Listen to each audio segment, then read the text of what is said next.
So replacing the starter motor on the Volkswagen Type 25, you've got to find it first, so it's easy to find. It's in the rear engine bay on the right hand side. It's connected to the gearbox. As you can see, there's a couple of bolts that hold it in place. So disconnect the power from the back, but make sure that you disconnect the battery, very important, before you do any of this work, otherwise you can short your battery out. Get an Allen key of the right size for the socket head on the back.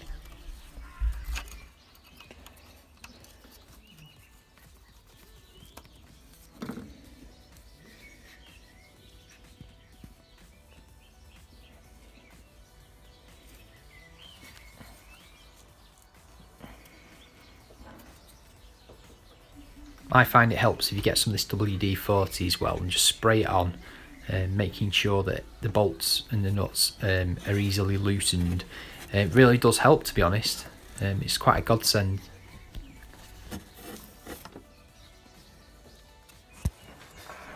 Right, so I'm under my Volkswagen now. As you can see, my hand is just undoing the power terminals at the back. So taking the alternator lead off and the other lead underneath using a smaller socket. So I'm using a ratchet and a socket to this. I've filmed it from the top so you can see what I'm doing, but I'm actually under the van at this stage. You can see the Allen key in place as well, ready to take the main bolts off after we've done this. I know it sounds simple, guys, but obviously a lot of people don't know the difference between the starter motor and the solenoid. I didn't at first, but anyway, here goes. The smaller barrel, the smaller cylinder at the top of the picture is actually the solenoid, and the actual starter motor is the bigger one that's just behind the Allen key, as you can see in the photo. So just a bit of definition for you there. So just a quick note, when you take the starter motor off, the actual solenoid will come off with the starter motor as one unit. So just showing under the van now to take the other bolt off. You put the socket onto the bolt once you've taken the leads off, and you can obviously see that the ratchet's going to connect onto the bolt there.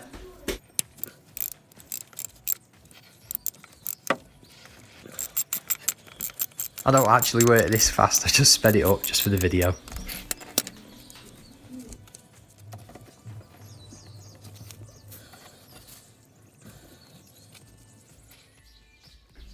Right, so now for the top nut. The top nut is situated on the bolt that goes through from the starter motor through the gearbox, and you can see it there. There's the nut, and it's 15mm. So put your socket onto it, and obviously we've already put the hexagon key, or the Allen key if you like, on the other side.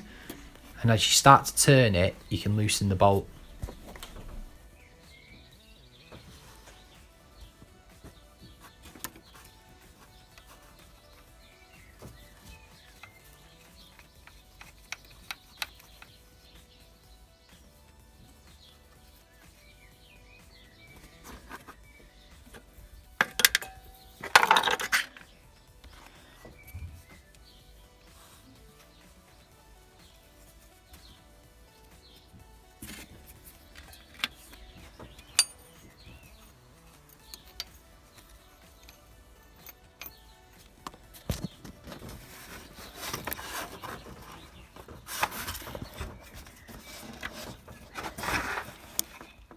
So once you got the bolts out, you can see that they're quite easy to get off once they've been soaked in WD-40.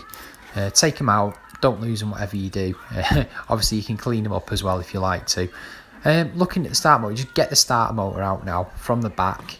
You can simply just waggle it backwards, well towards the front of the vehicle, left and right. You don't need to hit it with anything unless it's really fused on, and then take it out.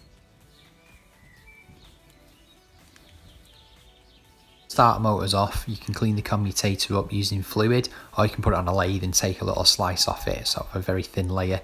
Obviously you got to take the back off it as well to get this out, and the two bolts that hold it on from the back side of it. So you can see the two holes there on the photo, and obviously on this one the brushes were all worn out.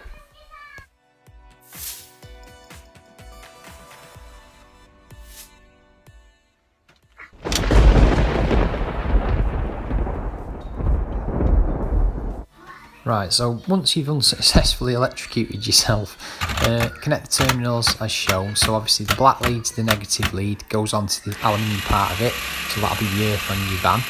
And then while I'm demonstrating this, the red one is the positive lead, and you can see that the solenoid's kicking out and spinning the motor. But also if you go to the one below, it just spins the motor on its own. So it's a good test just to see whether it works. And I also did this first before I started to recondition the actual unit before I put it all back together again.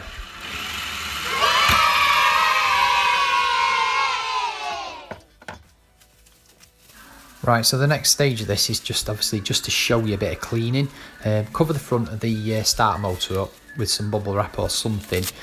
Tape it up because you don't want any dirt going back into the workings of it. Use the wire brush as well. You can see I've got a really old drill here set up as well, because obviously you don't want to be ruining a decent drill because of the sideways movement that you're using. I have lots of these old drills, so therefore we can use them over and over again. You can pick them up for £2-3 on car boot sales really easily and readily available. Not so much now because there's no car boots going on, but I've got a bit of a stockpile of them. Anyway, so obviously use the circular wire brush to get into the flat edges. And later on in the video you can see that I'm going to show you quickly. It's a little tiny one, like a ball end one, that you can use to get into the tighter gaps. You can probably strip it down even further and clean it by electrolysis somehow, but it's really important that you get everything clean. So terminals are really important as well. If they're rusted up or furred up or anything like that, they won't work properly. So take the bolts off, the nuts off, and obviously clean all the contacts as well. I use the wire brush to clean the nuts. As you can see, I'm holding them with some point nose pliers, and I'm doing it that way just to clean up the edges, just so the conductivity's there really. On an older unit like this, it's very important you get a good electrical contact. Right, so I'm not really going to go to town on this because it's a reconditioned unit. It's quite a replacement unit anyway. As you can see from the final finish, it looks quite nice. Obviously, I've not gone to town too much. I've cleaned the copper parts up for the actual conductivity. So a really important thing as well is just to clean up the front edge as well on the starter motor, because if you don't, then when it puts back onto the gearbox it won't make a connection. But also clean the gearbox face as well.